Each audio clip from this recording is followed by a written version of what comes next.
অসমবাসীৰ আশীৰ্বাদ লৈ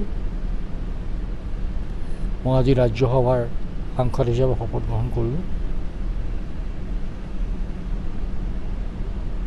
অসমৰ এগৰাকী প্ৰতিনিধি হিচাপে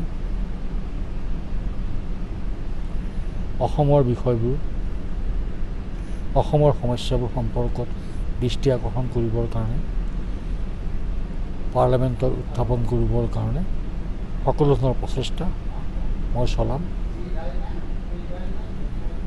কাৰণ অসমৰ বিষয়ে আমি যদি নকওঁ কোনে ক'ব? সেই অসমৰ সমস্যাবিলাক সংসদত দাঙি ধৰাটো মোৰ মূল কাম হ'ব। ইয়াৰ লগতে সৰ্বভাৰতীয় যিবিলাক বিষয় থাকিব সেইবিলাকতো নিশ্চয় বক্তব্য ৰাখিবলৈ চেষ্টা কৰিম।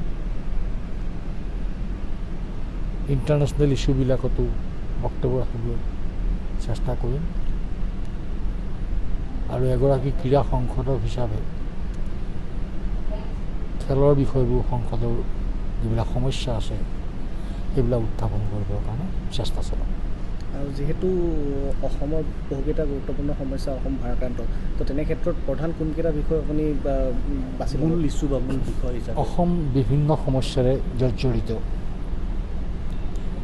অসমৰ বানপানী সমস্যা, অসমৰ গৰাখহনীয়া সমস্যা, যাতায়াত যোগাযোগৰ সমস্যা, নিবনুৱাৰ সমস্যা, উদ্যোগীকৰণৰ সমস্যা,